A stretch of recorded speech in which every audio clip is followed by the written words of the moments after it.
Bismillahirrahmanirrahim. Assalamualaikum warahmatullahi wabarakatuh. Innal hamdalillah nahmaduhu wa nasta'inuhu wa nastaghfiruh wa na'udzu billahi min shururi anfusina wa sayyiati a'malina.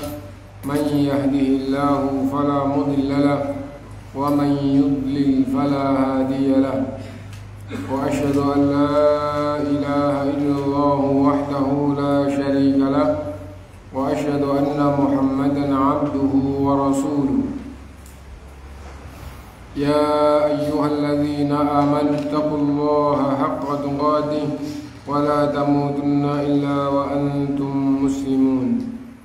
يا أيها الناس اتقوا ربكم الذي خلقكم من نفس واحدة وخلق منها زوجها وبث منهما رجالا كثيرا ونساء واتقوا الله الذي تساءلون به والأرحام إن الله كان عليكم رقيبا. يا أيها الذين آمنوا اتقوا الله وقولوا قولا سديدا يصلح لكم أعمالكم ويغفر لكم ذنوبكم ومن يطع الله ورسوله فقد فاز فوزا عظيما. أما بعد فإن أصدق الحديث كتاب الله وخير الهدي هدي محمد صلى الله عليه وسلم وشر الأمور محدثاتها وكل محدثة بدعة وكل بدعة ضلالة وكل ضلالة في النار.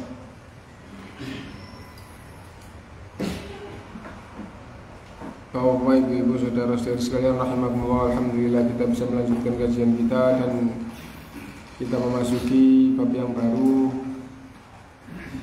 adabus siyam, yaitu adab-adab, tuntunan-tuntunan yang berkaitan dengan puasa.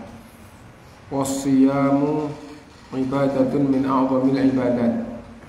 Puasa adalah salah satu dari ibadah yang agung.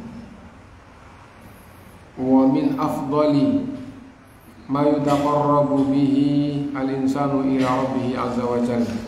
Dan di antara sebaik-baik taqarrub kepada Allah adalah dengan puasa.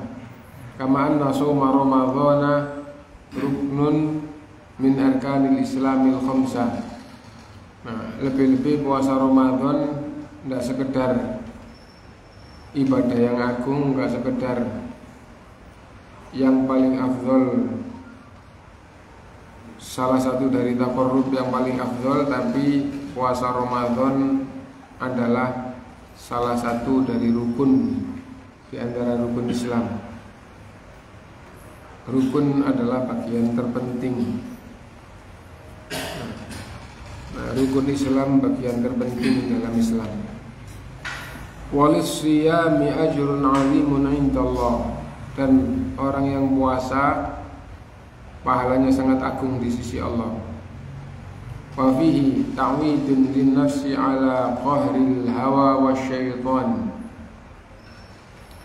Dan dengan berpuasa membiasakan jiwa untuk mengalahkan hawa nafsu, untuk mengalahkan syaitan.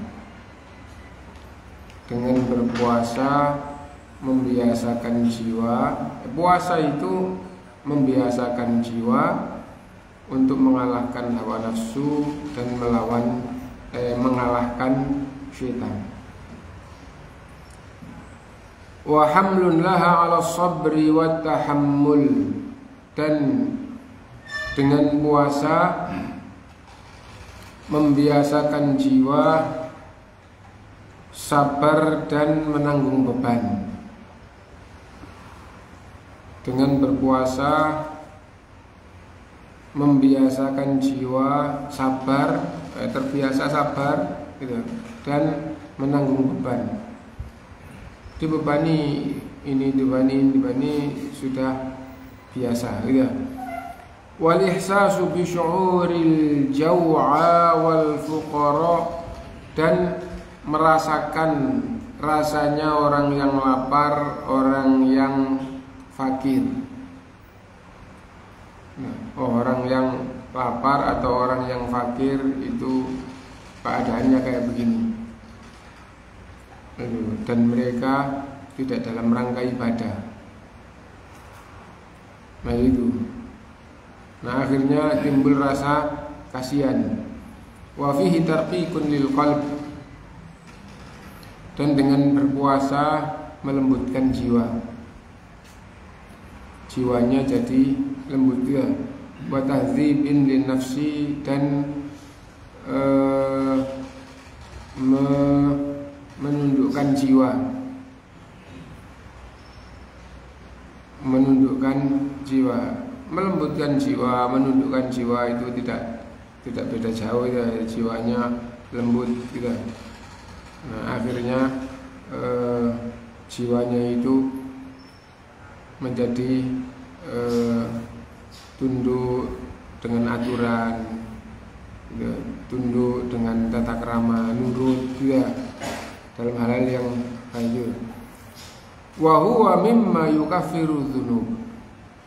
Dan bahkan termasuk menjadi pelebur dosa. Puasa menjadi pelebur dosa. Idza ata bihil muslimu 'ala nahwil masyru', tetapi semua keutamaan tadi jika dilakukan sesuai tuntunan. Semua manfaat yang sangat agung tadi itu adalah ibadah yang paling afdol, itu adalah taqarrub yang paling afdol. Bahkan kalau Ramadan itu adalah rukun Islam. Nah, dan puasa itu mengalahkan hawa nafsu, membiasakan jiwa mengalahkan hawa nafsu, mengalahkan syaitan, membiasakan jiwa sabar, menanggung beban, dan merasakan jiwanya itu rasa lapar orang-orang yang fakir itu kayak apa, dan melembutkan jiwa, menjadikan jiwa itu tunduk dengan aturan, dengan adab-adab yang baik, menghapuskan dosa dan berbagai hal dari keutamaan puasa itu jika orang Islam itu melaksanakan sesuai tuntunan, melaksanakan puasanya sesuai tuntunan. Wa ta'addaba bi adabihi, jika beradab dengan adab-adab puasa, beradab dengan tuntunan-tuntunan puasa, adab-adab tuntunan-tuntunan, beradab dengan tuntunan-tuntunan puasa. Famin hadhil adab, dan di antara adab-adab yang sangat penting dalam puasa adalah sebagai berikut. Yang pertama, an-niyatus sholihah, niat yang baik. Puasa niatnya niat yang baik. Ibadah mahdhah, niat yang baik itu adalah ikhlas. Adalah ikhlas. Niat sholihah, niat yang soleh, maksudnya niat yang ikhlas. Nah itu. Dan makna ikhlas itu seperti apa? Kita baca ya. Wadzalika, dan yang dimaksud dengan niat yang baik dengan ikhlas, bi ayyan wiyas-shaimu btigha'a mardhatillah, yaitu meniatkan untuk mendapat ridho Allah. Nah, jadi kita sering menyampaikan ikhlas itu maknanya ada berapa macam? Ada 2 macam. Ya. Ikhlas itu, makna ikhlas itu ada 2 macam. Yang pertama, mengamalkan semata-mata karena Allah. Gitu ya. Adapun bentuk mengamalkan semata-mata karena Allah banyak. Maksudnya yang dimaksud semata-mata karena Allah itu kayak apa? Saya sholat lillahi ta'ala, semata-mata karena Allah. Itu adalah semata-mata karena Allah. Termasuk semata-mata karena Allah. Saya sholat karena sholat itu wajib. Sholat 5 waktu ya. Saya sholat 5 waktu karena sholat 5 waktu itu wajib. Yang muncul di dalam hatinya, kenapa? Menjalankan kewajiban. Tidak muncul karena Allah, tapi munculnya menjalankan kewajiban. Itu sama, itu maksudnya juga karena Allah. Loh kok gitu? Karena yang mewajibkan adalah Allah. Itu. Sholat ba'diyah. Kenapa sholat ba'diyah? Ya karena dianjurkan sholat ba'diyah. Itu namanya semata-mata karena Allah. Kenapa? Karena yang menganjurkan adalah Allah. Ya. Nah, kenapa kok puasa? Gitu. Ramadan ini. Ya, karena saya orang Islam. Orang Islam Ramadan harus puasa. Nah, itu adalah makna dari semata-mata karena Allah. Intinya itu berkaitan langsung kepada Allah, itu adalah ikhlas. Itu macam pertama. Macam yang kedua adalah amal soleh. Ikhlas maksudnya apa?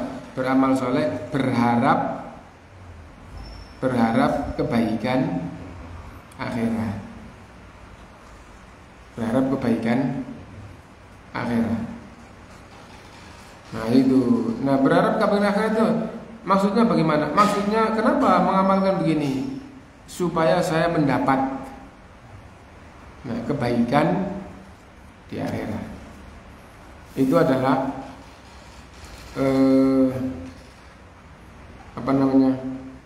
ikhlas. Nah, berharap kebaikan di akhirat bentuknya juga macam-macam. Kebaikan apa?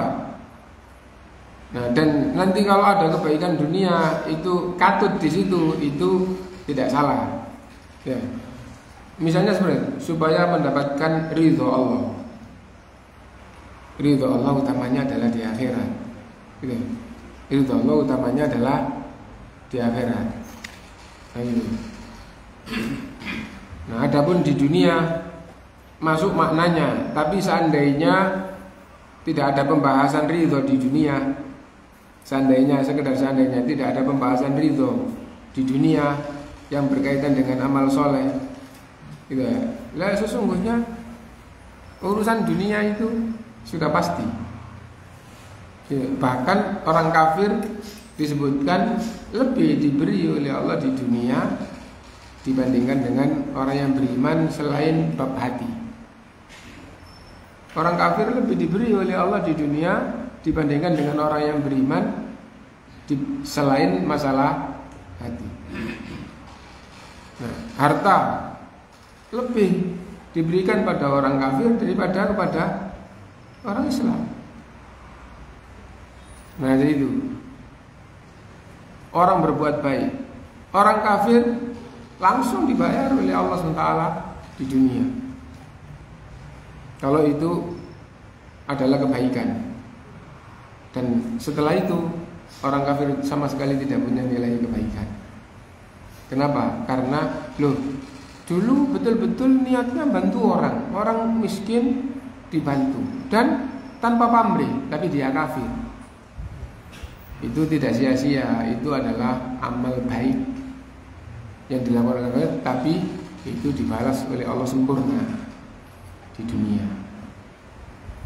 Dan sebagai amal soleh terhapus, karena itu menghadap kepada Allah tidak punya amal soleh. Itu orang kafir. Innal ladzina kafaru a'maluhum kasarabin biqi'ati yahsabuhu dhama'anu ma'a. Orang kafir itu kalau beramal baik itu di hadapan Allah seperti fata morgana yang dikira air. Di hadapan Allah amal baiknya itu seperti fata morgana yang dikira oleh manusia itu air. Ya, Allah tidak mengira fata morgana itu air. Allah Maha tahu yang gaib, Maha tahu yang lembut, Maha tahu yang samar. Maksudnya ayat itu seperti fata morgana yang dikira air, fata morgana yang dikira manusia itu adalah air. Hatta idza ja'ahu, sehingga tatkala manusia itu mendatangi air karena ia butuh. Maknanya orang kafir itu mendatangi kebaikannya karena ia butuh. Mendatangi kebaikannya karena ia butuh kebaikan itu di akhirat. Orang kafir di dunia tidak butuh kebaikan, butuh kepentingan dunia. Ya, orang kafir itu di dunia butuh kepentingan dunia. Nggak sholat, menyembah batu, ya. Nah itu nggak berpikir tentang akhirat. Kalau berpikir tentang akhirat itu menyimpang, tidak berharap kepada Allah, tapi kepada selain Allah. Hatta idza ja'ahu, sehingga tatkala ia mendatangi fatamurgana, yang ia kira air. Oh, ada air dan butuh nanti di akhirat didatangi. Lam yajiduhu syai'aw wa wajadallaha 'inda. Tidak menjumpai apa-apa dan di sana Allah Subhanahu wa ta'ala bahwa jada intallaha fawaffahu sabahu, lalu Allah membalas kekufurannya, kekafirannya dengan sempurna. Nah itu. Nah intinya bahwa kita kembali ke ikhlas tadi itu bahwa berharap kebaikan akhirat. Kalau ada kebaikan yang katut di dunia, masuk di dalamnya tidak ada masalah, tapi tujuannya adalah ridho akhirat. Karena itu kenapa beramal? Karena berharap kebaikan akhirat itu adalah ikhlas. Nah, berharap apa itu? Di sini bukan ridho Allah lagi.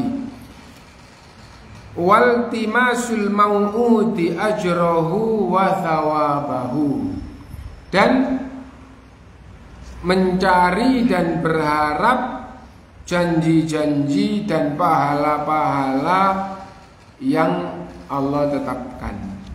Nah, jadi kenapa beramal soleh? Puasa, kenapa puasa? Karena mencari dan berharap pahala dan janji Allah. Pahala dan janji Allah di mana? Di akhirat. Di akhirat. Nah, jadi ya itu. Nah,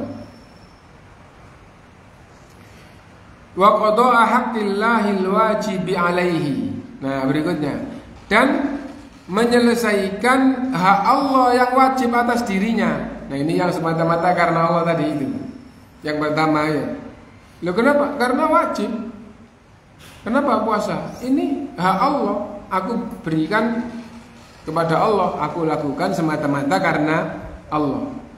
Nah, jadi intinya bahwa ikhlas itu ada dua macam, yaitu melakukan karena Allah itu adalah ikhlas. Itu seandainya tidak muncul harapan sama sekali, sesungguhnya berharap karena Allah itu adalah, sesungguhnya beramal karena Allah itu adalah ikhlas. Lupa beramal karena Allah, tapi berharap kenapa? Supaya mendapat kebaikan akhirat. Dan tentu orang yang beriman mendapat kebaikan akhirat dari Allah gitu, supaya diberi oleh Allah kebaikan akhirat. Itu juga ikhlas, dan kalau hadir dua-duanya tentu lebih sempurna. Dan dari keduanya, kalau macam-macam masing-masing itu hadir semua, itu juga lebih sempurna. Nah itu. Dan sudah berkali-kali kita mengatakan, kita beribadah sering begini, sering begini. Bapak kalau sholat wajib sekalipun gitu, mau mulai berharap apa? Yang sering tidak muncul ya. Yang sering tidak muncul harapan.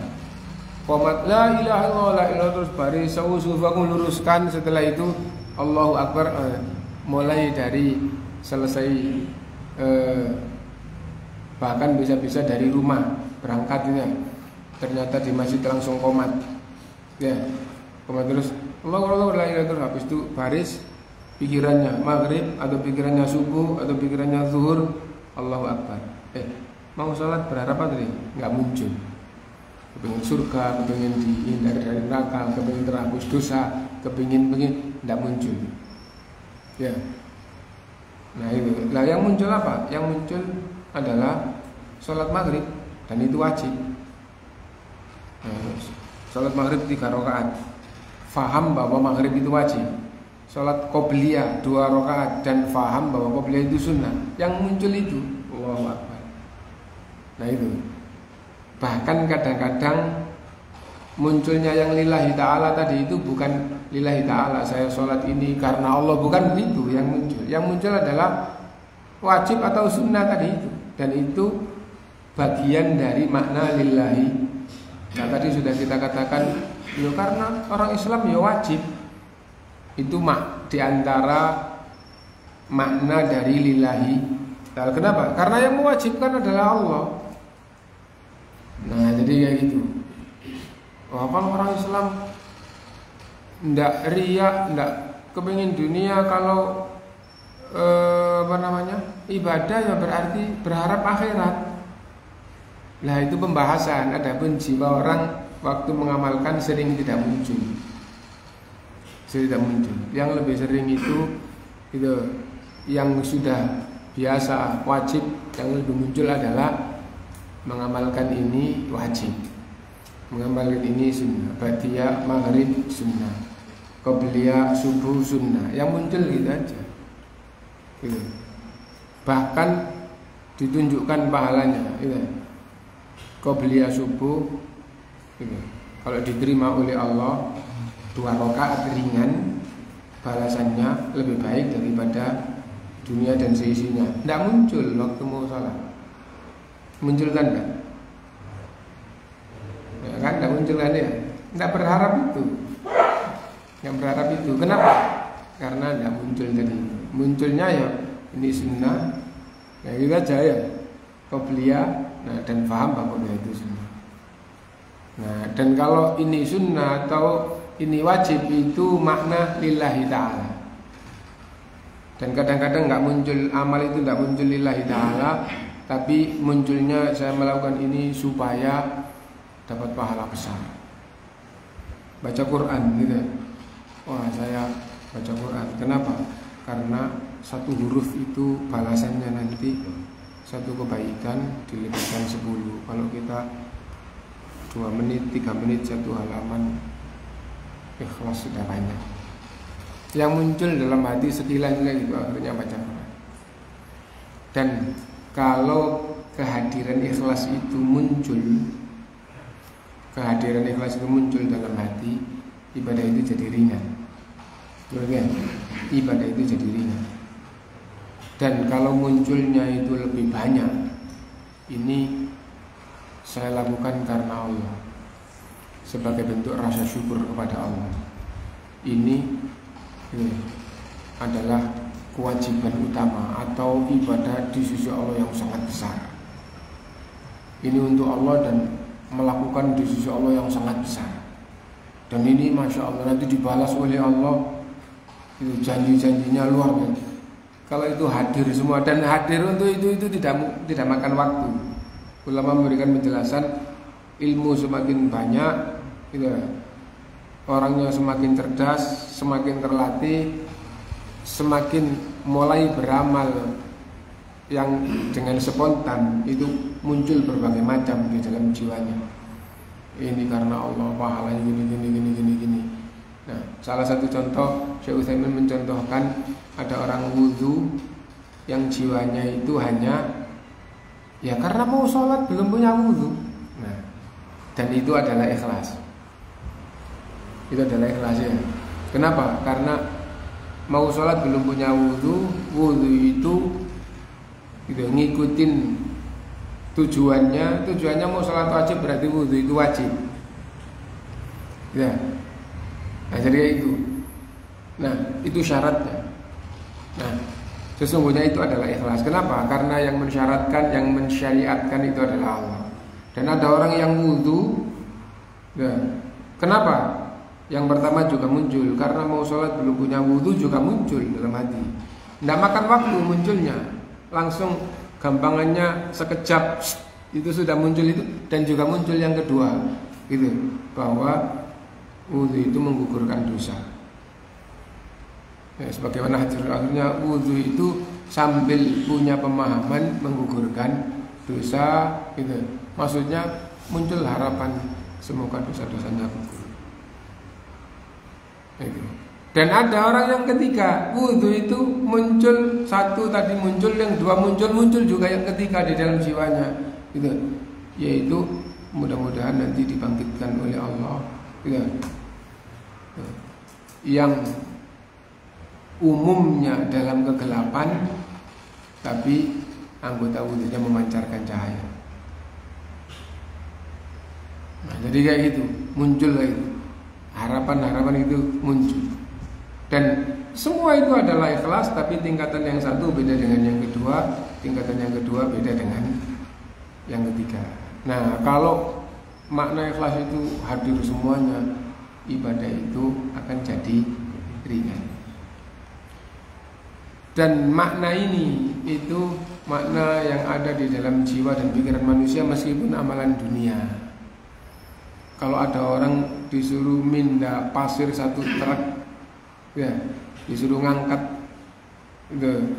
pasir dari bawah ke atas satu truk, kalau upahnya misalnya upahnya 25.000 sebagaimana biasa, Bapak naikkan 25.000, gitu. Seandainya ada orang itu, kalau kamu mau naikkan 1 juta, yang pertama biasa kerjanya berat, gitu. Begitu dikasih tahu ini nanti kamu tak kasih 1 juta, itu ngerjakan naikkan pasar itu rasanya jadi senang dan ringan. Nah itu kenapa? Karena jiwanya 1 juta sambil senang sambil ringan. Nah jadi kayak gitu. Ibadah juga kayak gitu. Ibadah kepada Allah juga gitu. Karena itu diperintah melatih menghadirkan jiwa di dalam melakukan ibadah seperti apa yang ditunjukkan, gitu. Dan ini puasa ya. Nanti kalau sudah sampai di hadis kita cerita tentang orang yang puasa, orang-orang dalam keadaan itu mengeluh, tapi ada orang yang dalam keadaan yang sama itu jiwanya bahagia dan jiwanya betul-betul penuh harap kepada Allah SWT. Ya. Nah, ikhlas sudah.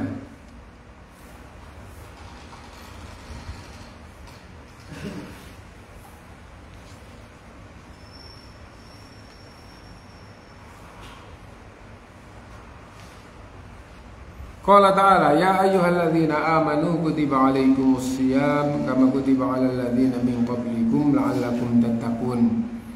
Itu adapun dalilnya, wahai orang-orang yang beriman, diwajibkan atas kalian puasa sebagaimana diwajibkan atas orang-orang sebelum kalian supaya kalian takwa.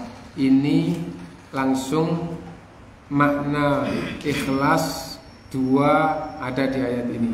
Iya. Gitu. Apa itu? Gitu. Diwajibkan atas kalian puasa. Karena itu kalau puasa Ramadan, orang itu kenapa puasa? Karena wajib. Nah gitu ya. Sesungguhnya itu adalah ikhlas. Gitu. La'allakum tattaqun, supaya kalian jadi orang yang takwa. Kenapa puasa? Supaya jadi orang yang takwa. Nah itu makna kalau kamu kayak begini, kamu dibalas oleh Allah, itu masuk pada golongan orang-orang yang takwa. Nah itu berharap kepada Allah, itu kebaikan tadi itu. Nah dan ketakwaan itu adalah kebaikan akhirat meskipun dunianya juga katut. Nah, wa kadzalika yanwi bihadza siyami tahsilut taqwa. Diungkapkan di sini. Dan demikian pula selain makna ikhlas di atas, orang yang puasa itu hendaknya berharap ketakwaan. Berharap supaya jadi orang yang takwa. Kama fil ayatis sabiqah, sebagaimana di ayat tadi itu. Fa innahu ma hamalahu ala shaumi illal imana billahi ta'ala. Karena orang yang kayak gitu tidak ada yang mendorong jiwanya puasa kecuali imannya kepada Allah. Gitu. Wa bi annahu iftarada alaihi shaum Ramadan, dan imannya kepada Allah, dan ini Allah yang mewajibkan puasa Ramadan. Nah, itu wajib ya. Ya karena saya Islam ya menjalankan kewajiban puasa. Nah, sesungguhnya itu adalah ikhlas. Ya. Nah, dan itu makna dari lillahi ta'ala. Seandainya bahasa itu bebas, bahasa kita itu ya karena Allah yang merintah. Kalau tidak Allah ngapain repot-repot? Kalau orang yang merintah ngapain? Siapa kamu merintah saya? Gampangnya itu. Tapi karena Allah yang merintah ya saya melakukan karena perintah Allah. Karena perintah Allah itu adalah makna dari lillahi ta'ala. Nah, wa makana min nadhrin au kafaratin au qadha. Gitu. Nah, apabila puasanya karena nazar atau karena kafarat, karena qadha, semuanya adalah makna dari lillahi ta'ala. Ya, makna dari ikhlas itu. Nah, kenapa puasa? Karena saya sudah nazar puasa. Lah kalau nazarnya kepada kuburan, maka itu syirik. Dan itu syirik besar. Syirik besar. Misalnya begini, datang ke kuburan, Pak, ya, saya kepingin lulus. Kalau saya lulus demi Bapak, saya puasa. Ya. Nah, itu namanya nazar karena selain Allah. Jangan dikira nazar kepada selain Allah itu tidak banyak. Orang-orang yang mengagungkan kuburan banyak yang mengikrarkan nazarnya karena kuburan. Orang yang sangat mencintai suami lalu suaminya meninggal, ya. Apalagi suaminya juga meninggalkan warisan-warisan yang di hadapannya cukup banyak, punya anak, gitu. Datang ke kuburannya perempuan, gitu. Aku mencintaimu hidup dan mati, gampangnya gitu ya, kayak gitu. Nah, demi cintaku padamu, gitu, aku bersumpah akan terus mendidik anak kita sampai sarjana, misalnya itu. Ikrarnya di hadapan siapa? Di hadapan suaminya yang sudah dikubur. Itu bersumpah kepada selain Allah, menyebut nama selain Allah, itu nazar pada selain, itu syirik besar. Itu syirik besar. Dan sesungguhnya seperti itu yang difirmankan oleh Allah, nazar kepada selain Allah, yang disebutkan oleh Rasulullah, nazar pada selain Allah, sumpah selain Allah, gitu. Nah, yang dilakukan oleh orang-orang musyrik, dan yang utama orang musyrik itu ikrarnya kepada orang yang sudah mati, yang akhirnya diagungkan dan disembah. Nah, jadi kayak gitu. Nah, kalau sudah berhalanya murni berhala, bukan, ya tetap kepada berhalanya, kepada selain Allah. Nah, itu. Tapi berhala itu kan asasnya, dasarnya kan macam-macam. Yang di zaman Nabi Nuh, Wat, Suwa, Ya'ud, dan Nasr, 5 yang Allah sebutkan, semuanya itu awalnya adalah orang soleh yang meninggal. Lata, Uzza, dan Manat di zaman jahiliyah. Lata itu orang soleh dermawan yang meninggal, diagungkan, akhirnya disembah. Akhirnya sumpah menyebut Lata wal Lata wal Uzza, demi Lata, demi Uzza. Nah itu. Akhirnya kalau nazar di hadapannya, saya nazar akan begini kalau saya begini. Kalau saya sembuh saya akan begini. Kalau saya punya anak saya akan begini. Nazar kepada Lata. Siapa Lata? Orang soleh dermawan yang sudah mati. Nah, dan contoh tadi itu istri kepada suami, contoh macam-macam. Itu. Nah, wa man shoma ramadhana imanan wa ihtisaban ghufira lahu ma taqaddama min dzambi. Dan orang yang puasa Ramadan karena apa kok puasa Ramadan? Karena beriman. Nah, coba ya. Kenapa kok puasa? Ya karena saya beriman. iman kalau disebut satu nggak pakai nyebut Islam sama saja dengan Islam, gitu ya? Ya karena saya Islam. Kenapa kok puasa dari subuh sampai maghrib selama sebulan? Ya karena saya Islam. Sesungguhnya itu adalah ikhlas. Ya. Wahtisaban, dan penuh harap kepada Allah. Loh, berharap kepada Allah. Dua-duanya disebut di sini. Jadi ikhlas itu ya karena Allah. Yang kedua berharap kepada Allah. Dan ada ancaman kalau harapannya itu dunia. Karena itu makna ikhlas itu berharap akhirat. Man shoma ramadhana imanan wa ihtisaban ghufira lahu ma taqaddama min dzambi. Diampuni dosa-dosanya yang lalu. Ada faedah yang sangat penting di sini yang hendaknya betul-betul muncul di dalam jiwa kita, gitu. Meskipun bukan puasa Ramadan, gitu. Hendaknya, utamanya adalah puasa. Kenapa kok puasa? Karena puasa itu ibadah yang sehari-hari, ya, sehari-hari. Terus waktunya itu mulai dari subuh sampai maghrib, dan dia tidak berbuat apa-apa.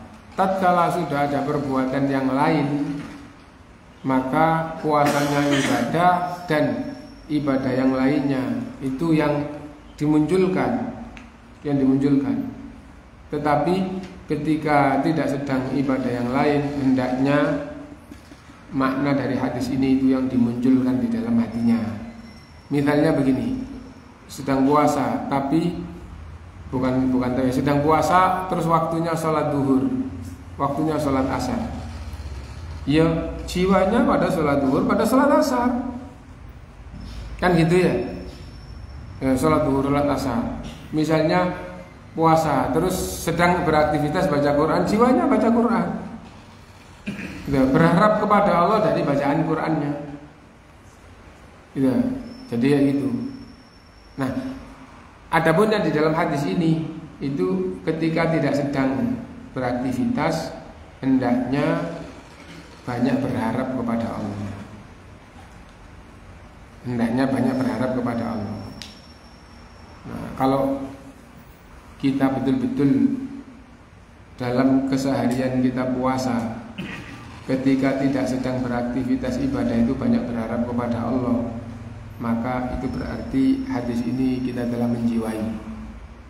Contoh ya, kalau puasa secara umum sahur apa enggak? Nah, tatkala sahur berharap apa? Kenapa? Karena orang yang sahur itu mengingatkan jiwanya dia puasa. Ya, tatkala sahur berharap apa? Ya berharap supaya seharian nanti kuat, gitu ya. Nah, bukan itu yang diinginkan di sini. Tatkala sahur itu aktivitas ini di samping ini sendiri ibadah, mengingatkan jiwanya bahwa dia puasa. Maksudnya dia nanti subuh sampai maghrib itu mau puasa. Nah, hendaklah berharap kepada Allah. Ya Allah, ya, beri dengan puasa ini berikan begini, jadikan begini. Itu maksudnya. Misal itu puasa, ya Allah jadikanlah puasa ini pelebur dosa. Itu namanya berharap kepada Allah.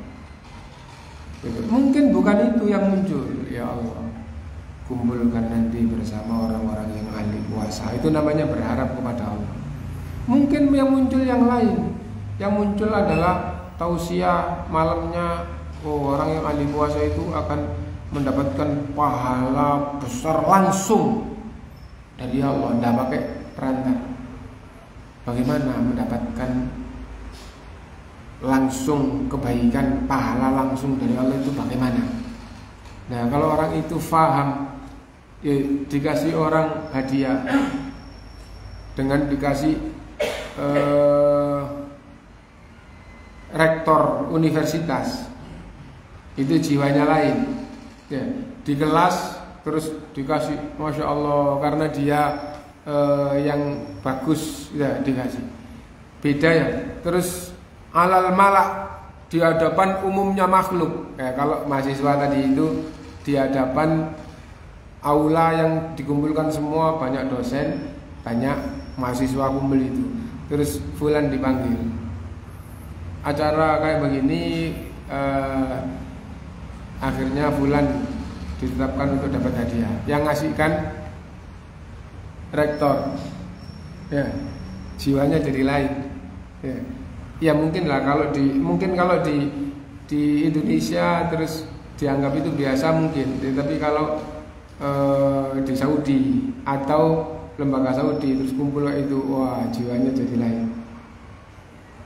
Nah jadi kayak gitu. Nah bagaimana kalau yang langsung memberi itu Allah? Nah akhirnya muncul sahur, Allah jadikanlah puasa ini. Itu namanya berharap kepada Allah. Pagi-pagi biasanya minum kopi atau minum teh panas. Wah ini pagi-pagi sambil persiapan mau aktivitas nggak ada kopi. Kenapa? Karena puasa. Maksudnya keadaan ini mengingatkan dirinya puasa. Biasanya minum kopi, nggak minum kopi mengingatkan dirinya puasa. Tatkala ingat puasa berharap apa kepada Allah? Puasa berharap kepada Allah. Berharap apa? Nggak muncul apa-apa gitu ya. Berarti bukan ihtisaban. Yang dibahas ini kan siapa yang puasa atas dasar iman dan penuh harap. Nah kalau pagi ingat puasa terus nggak berharap, berarti nggak masuk di hadis ini gitu ya. Habis itu terus kerja, siang-siang lapar. Namanya lapar kan butuh makan ya. Tapi karena puasa ya enggak makan. Berarti keadaan lapar itu mengingatkan jiwa bahwa Anda sedang puasa. Nah, ketika gitu berharap apa? Nah, enggak muncul apa-apa. Munculnya ya, wah ini kalau disiram air jadi segar. Akhirnya ke air terus disiram. Berharap apa? Gak berharap apa ya, berharap disiram supaya segar tadi. Ya. Nah, berarti bukan ihtisaban. Nah itu ya. Itu sore waktunya buka, sebentar lagi akan maghrib. Berakhir puasa. Ingat puasanya mau berakhir. Berharap apa? Juga masih nggak berharap. Juga berharap ya. Padahal di sini itu man soma, siapa yang puasa Ramadan imanan. Kenapa puasa? Karena beriman, karena beragama Islam. Wahtisaban, dan penuh harap kepada Allah. Ghufira lahu ma taqaddama min dzambi. Diterima oleh Allah. Enggak, bukan diterima oleh Allah hadis ini. Hadis ini bukan diterima oleh Allah. Gitu. Pahala, diberi pahala oleh Allah, bukan diberi pahala hadis ini. Hadis ini siapa yang puasa karena iman dan penuh harap, maka nggak sekedar diterima dapat pahala, nggak sekedar menggugurkan kewajiban, tapi dosa-dosa yang lalu diampuni. Itu makna hadis ini, gitu. Nah, kalau pagi nggak berharap, misalnya begini, loh, kalau kita puasa, kalau habis sholat zikir dan doa. Kalau tidak puasa, habis sholat juga zikir dan doa. Berarti zikir dan doa itu bukan karena puasa, karena setiap selesai sholat, kalau ada waktu, zikir setelah sholat dan doa. Berarti itu bukan hadis ini, gitu loh. Oh, dia melakukan sholat dan melakukan zikir tuntunan setelah sholat, bukan hadis ini. Hadis ini itu puasa berharap kepada Allah. Nah, jadi itu. Dan lalu tadi saya katakan, nanti saya contohkan gitu ya. Orang yang puasa dalam keadaan orang-orang ngeluh, tapi justru dia hatinya tambah senang, harapannya tambah kuat, tambah tinggi di sisi Allah. Nah, jadi cuaca sangat panas, keadaannya itu dalam keadaan yang panas ini kesulitan, orang-orang ngeluh. Tapi ada orang yang gitu, keringat panas, dalam keadaan panas itu gitu, bersyukur kepada Allah atas berbagai nikmatnya dan faham inna idhamil jaza'i ma'a idhamil bala. Sesungguhnya besarnya pahala itu dikaitkan oleh Allah dengan besarnya ujian. Puasa terus dalam keadaan yang panas, orang-orang ngeluh semua karena keadaannya itu ujian. Nah, dan dia lebih berharap kepada Allah, oh semakin besar pahalanya. Ya Allah jadikan begini, ya Allah jadikan begini, ya Allah jadikan begini. Dan sahabat tatkala kondisi yang sangat panas berangkat perang itu justru hatinya ini adalah kenikmatan. Kenikmatan seperti apa? Lari dari neraka, lari dari api. Lari dari api. Gambarannya itu kan? Ya, kalau saya sekedar menggambarkan bahwa keadaannya sulit tapi kesenangan yang dikerjakan kesenangan itu di dalam rumah kebakaran. Ya. Wah kebakaran, wah tambah besar lu atapnya, tapi dia belum kebakar di bawah. Ini sebentar lagi atapnya nanti jatuh api sama kayu-kayunya itu. Nah, terus ketika dia lari keluar, lari itu menuju kesenangan atau menuju kesulitan? Menuju kesenangan ya. Nah, para sahabat waktu perang sangat panas. Lalu sebelum itu ada orang munafik mengatakan waqalu la tanfiru fil har. Yang satu berkata, "Tidak usah ikut berangkat, panasnya kayak gini." Allah turunkan ayat. Waqalu la tanfiru fil har. Qul naru jahannam ashaddu harra law kanu yafqahun. Allah menurunkan ayat dibacakan oleh Rasulullah, wa qalu la tanfiru fil har. Gitu. Ada di kalangan kalian orang munafik maksudnya ayat. Ada di kalangan kalian yang berkata pada yang lainnya, "Tidak usah ikut berangkat, panasnya kayak gini." Katakan, kul, katakan, naru jahannam ashaddu harra. Neraka jahanam lebih panas. Sahabat faham berangkat perang ini adalah lari meninggalkan neraka jahanam. Kamu gak ikut neraka jahanam, kamu ikut panas, sesungguhnya lari dari neraka. Akhirnya para sahabat panas berangkat perang di zaman dulu tidak naik mobil seperti di zaman sekarang. Ya, panas membawa beban, entah itu senjatanya, entah itu anak panahnya, entah itu, nah itu dibangun. Unta yang dibawa itu untuk bawa makanan sebagai bekal, gitu. Nah, dan menuju ke tempat medan perang itu jauh. Nah itu dengan panas itu jiwanya senang. Kenapa? Ini sesungguhnya adalah lari dari api, meninggalkan api. Nah itu yang hendaknya kita bahas. Kalau betul-betul ikhtisaban dalam waktu puasa, sebentar-sebentar berharap. Tadi contoh kita itu salah satunya pagi-pagi kesenangannya minum teh, minum kopi, tidak minum. Nah, karena puasa terus berharap kepada Allah. Terus untuk kita tadi itu lapar, ya, mengingatkan puasa terus berharap kepada Allah.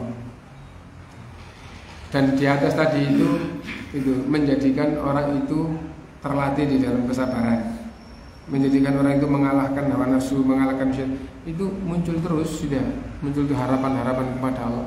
Maka itu rasanya itu akan ringan dan senang.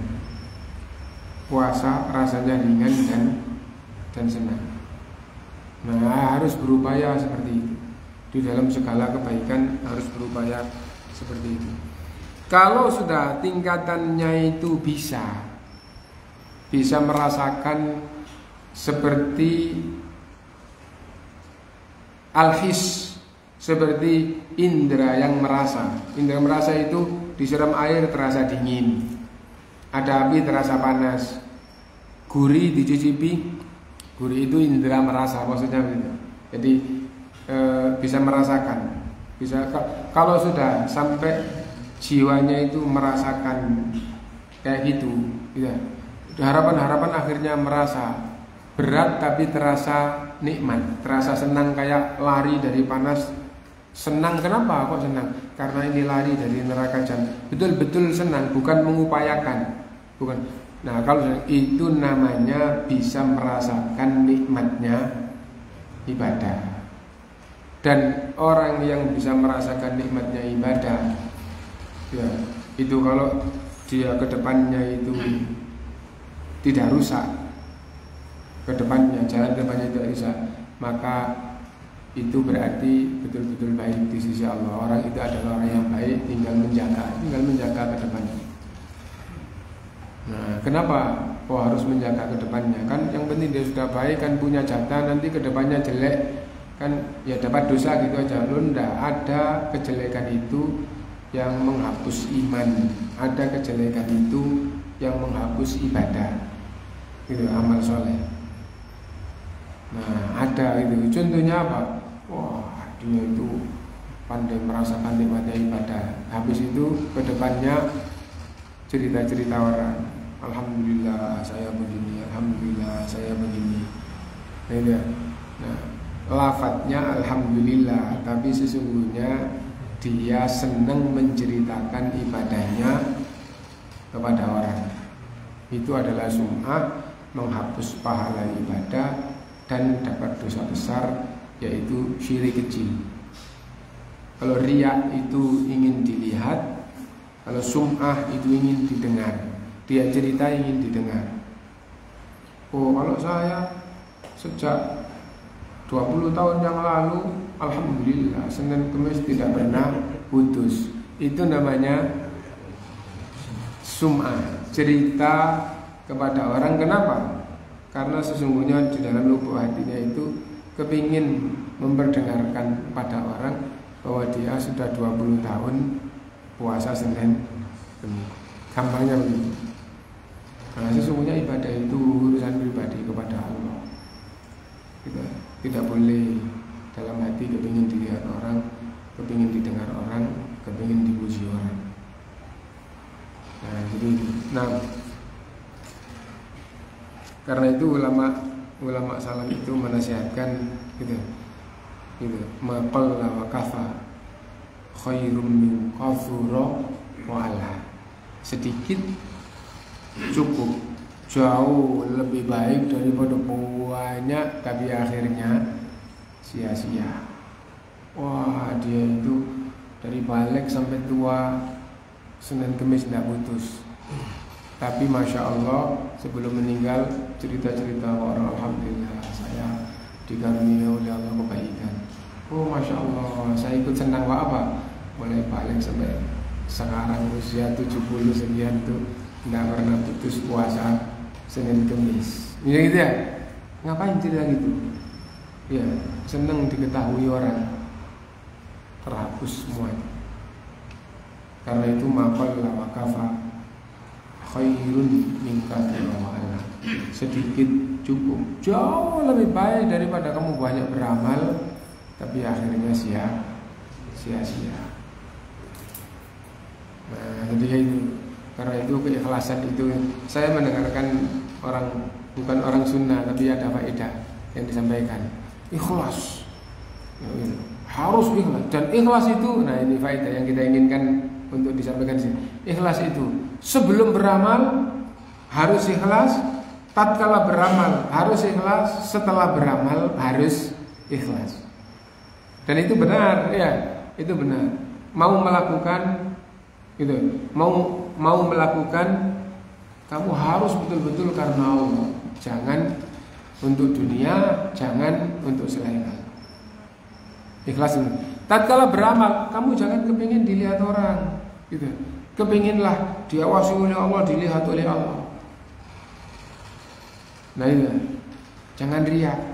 Sudah selesai, jangan cerita orang, jangan bangga pada orang. Ya.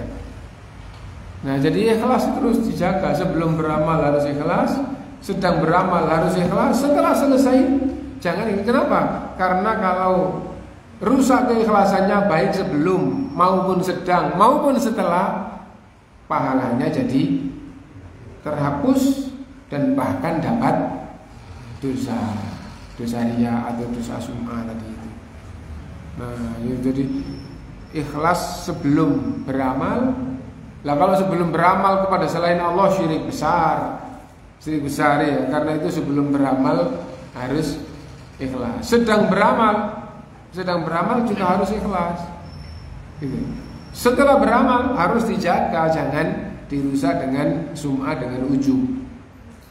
Sum'ah itu diperdengarkan pada orang, ujub itu bangga gitu, kepada orang. Nah, wala yasihhu, ya tidak sah. Masya Allah, puasa banyak, ibadah banyak, tapi wala yasihhu, tidak sah ayyanuya bisiyamihi mujarradut ta'awud ala quwwati tahammul. Tidak sah sebagai ibadah kepada Allah orang yang puasa hanya untuk membiasakan supaya kuat, supaya terbiasa lapar, siapa tahu nanti jadi orang yang diuji oleh Allah sering kelaparan. Nah, tidak sah sebagai ibadah. Nah, sesungguhnya ini adalah contoh yang diinginkan oleh Syekh, yang kandungan, yang masuk dalam kandungan tidak sah sebagai ibadah kepada Allah. Puasa tujuannya untuk dapat dunia. Tidak sah sebagai ibadah kepada Allah. Puasa, ibadah yang lain semuanya ya, yang hanya untuk dapat dunia. Sehat, kenapa puasa? Murni supaya sehat. Nggak sah sebagai ibadah. Yang sering kita contohkan itu, karena kalau mbak contoh kan yang enak dan yang gampang kan gitu ya. Ibu, karena dulu munculnya juga dari ibu-ibu ya, ibu-ibu terus loh kok puasa Daud dari dulu kalau terdengar puasa Senin Kemis. Oh iya, ini anak sudah seleksi akhir di BUMN supaya diterima. Apakah murni itu atau yang lain tidak dibahas, tapi yang kita buat contoh adalah kalau puasa Daudnya itu adalah yang mendorong dan ketika puasa adalah supaya anaknya diterima di BUMN, dijadikan oleh Allah diterima di BUMN. Contoh yang kedua yang juga sering saya sampaikan, bangun malam, sholat, terus puasa Senin Kemis. Kenapa? Supaya panennya bagus. Ya, kalau di Sedayu itu ada keadaan zaman-zaman petani tambak udang itu, masya Allah, itu puncak-puncak baiknya. Setelah itu ada keadaan itu akhirnya hancur sampai asetnya habis, dan ada orang yang saya kenal itu gitu ketakutan gitu. Ini sudah beberapa kali panen, orang wah bangkrut, tapi dia itu panen banyak terus gitu. Ketakutan gitu ya. Nah, terus bangun malam, sholat, doa sambil takut kepada Allah, puasa, terus habis itu banyak sedekah gitu. Zakat jangan sampai tertinggal, habis itu sedekah. Sudah gitu. Setiap panen yang sekian persen langsung disedekahkan, bukan zakat. Itu sambil takut pada sampai berakhir terus ini. Saya tidak mengatakan dia tidak ikhlas. Saya harus berusaha ikhlas gitu. Tidak bersedekah supaya tidak bangkrut, atau puasa supaya tidak bangkrut, jangan begitu, tapi yang ikhlas itu. Seandainya dia itu puasa, ya Allah gitu.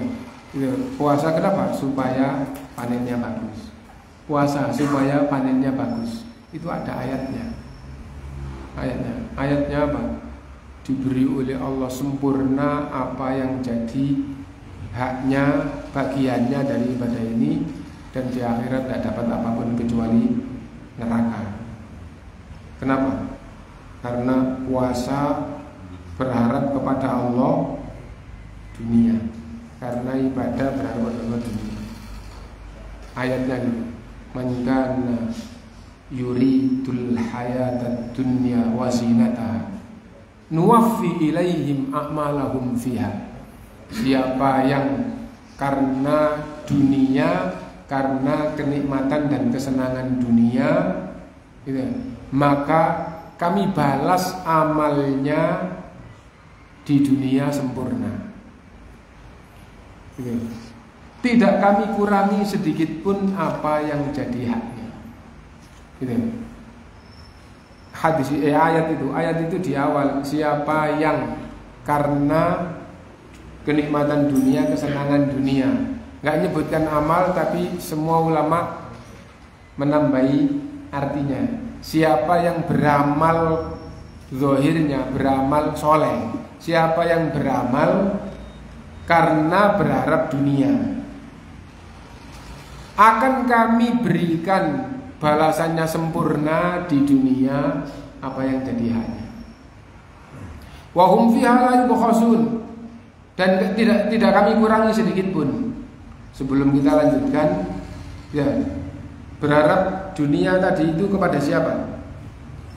Kepada Allah yang memberi sempurna balasan baik di dunia. Siapa? Allah. Ya. Ibadah berharap kepada Allah, dunia dibalas oleh Allah sempurna di dunia. Dan ini ibadah ya. Ternyata akhir ayat, ulaikal ladzina laisa lahum fil akhirati illan nar. Mereka itu di akhirat tidak dapat apapun kecuali neraka.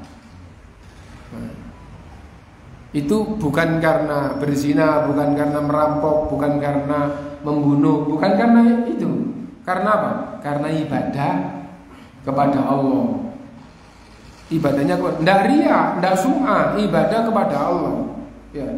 Tapi hatinya berharap kepada Allah dunia. Kenapa? Sholat malam karena dunia, ya. Puasa Senin Kemis, syar'i Senin Kemisnya, ya. Puasa Daud, syar'i Daudnya, ya. Tapi berharap dunia, dibalas sempurna oleh Allah di dunia, tidak Allah kurangi sedikit pun apa yang jadi haknya. Maksudnya, oh, tingkat puasamu itu kayak begini, seandainya akhirat itu luar biasa, diberi oleh Allah luar biasa, tapi di dunia. Nah, jadi itu diberi oleh Allah tapi di dunia. Dan diakhiri oleh Allah, ulaikal ladzina laisa lahum fil akhirati illan nar. Mereka itu tidak dapat apa-apa di akhirat kecuali neraka. Nah, karena itu jangan sampai ibadah itu berharap dunia. Lah kalau kita berdoa minta dunia apa enggak boleh? Loh, diperintah. Bukan puasa supaya panennya bagus, bukan puasa supaya dagangnya bagus, bukan puasa supaya naik jabatan, gitu. Tapi berdoalah minta panen bagus, berdoalah minta dagangnya lancar, berdoalah supaya naik jabatan. Adapun puasa itu karena akhirat. Nah, itu puasa itu karena akhirat. Adapun sholat karena akhirat. Dan ketika puasa doa itu gampang terkabul, silakan minta dunia. Ya, puasanya karena Allah, mintalah dunia. Nah, wah kalau saya puasa murni aja karena Allah, nggak minta apa-apa. Tapi dasar puasanya supaya panennya bagus, tambah nggak dapat apa-apa, sudah nggak doa. Ya, puasanya karena panen. Nah, jadi itu. Nah, ini penting. Kenapa? Karena kalau ulama ahlus sunnah sejak generasi awal Islam Yang paling berat itu apa di dalam beragama ini? Jihad melawan orang kafir? Ternyata enggak. Yang paling berat apa itu? Diuji kemiskinan? Ternyata enggak. Yang paling berat apa? Ternyata di kalangan ulamanya, ulama generasi awal Islam, yang paling berat itu adalah ikhlas. Salah satunya Imam Tabi'in mengatakan, saya tidak pernah merasa dalam agama ini berat, apalagi yang paling berat selain ikhlas. Upaya-upaya tapi merasa belum. Dan orang yang semakin baik semakin merasa belum ikhlas, mengupayakan dan belum berhasil. Itu justru orang yang paling baik. Adapun orang yang sudah merasa berhasil di dalam ibadah, itu Imam Ibnul Qayyim mengatakan itu tipuan syaitan. Ya, alhamdulillah saya bisa sholat dengan ikhlas. Meskipun tidak cerita kepada orang, merasa sendiri di dalam hatinya, alhamdulillah saya sudah bisa sholat ikhlas. Alhamdulillah saya sudah bisa sholat khusyuk. Alhamdulillah saya sudah. Itu sesungguhnya syaitan telah berhasil. Dia telah tertipu oleh syaitan. Imam Hasan Al-Basri mengatakan, perhatikan orang yang baik semangat beribadah dan takut kepada Allah. Takut ibadahnya tidak diterima, takut dosanya tidak diampuni. Dan perhatikan orang yang jelek, malas beribadah dan masya Allah tenang, seperti dia jadi ahli surga. Padahal itu orang yang jelek. Kalau orang yang baik itu takut. Kalau orang yang merasa alhamdulillah saya sudah bisa ibadah diterima oleh Allah atau ibadah yang baik, nah itu ternyata bukan orang yang bagus. Nah itu orang yang baik itu adalah yang kumpul di dalam jiwanya, sering muncul dalam jiwanya takut dan penuh harap. Takut dan penuh harap. Sampai ibadah pun yang muncul di dalam jiwanya takut dan penuh takut kalau ibadahnya tidak diterima, tidak punya apa-apa di hadapan Allah.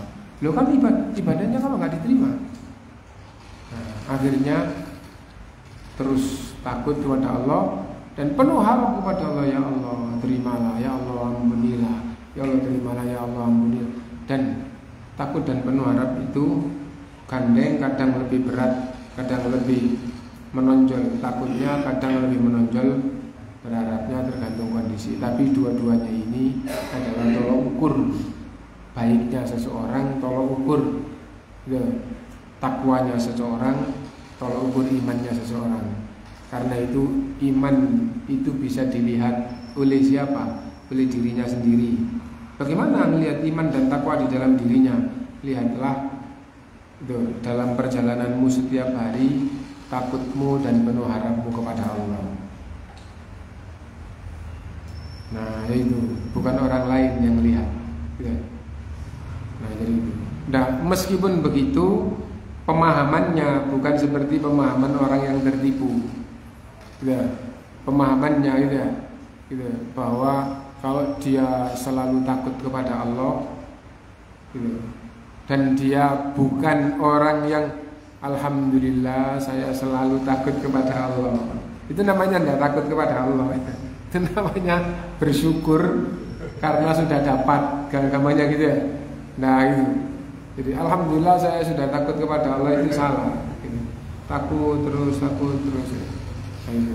Nah orang yang kayak gitu seperti Ibnu Sirin, tabi'innya, orang yang kayak gitu itu bukan alhamdulillah gitu kita jadi hamba yang takut, bukan gitu, tapi kita harus berusaha jadi orang yang takut kepada Allah. Itu bahasanya gitu. Nah jadi Imam Hasan Al-Basri tadi itu, perhatikan orang yang baik ibadah kepada Allah dan takut kepada Allah ya. Dan orang yang tidak baik malas beribadah, jelek dan tidak takut. Nah jadi bahasanya itu kayak gitu.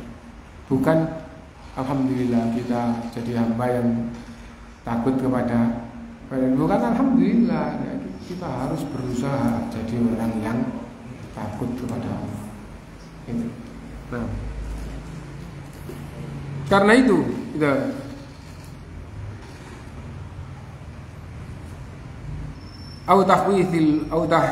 tahfizil fazl, tidak boleh niat puasa supaya badannya ramping, timbangannya ringan, gitu. Karena apa? Karena itu dunia, gitu. Au nahwi dzalika, atau yang semisal. Fa hadza laisa lahu ajrun.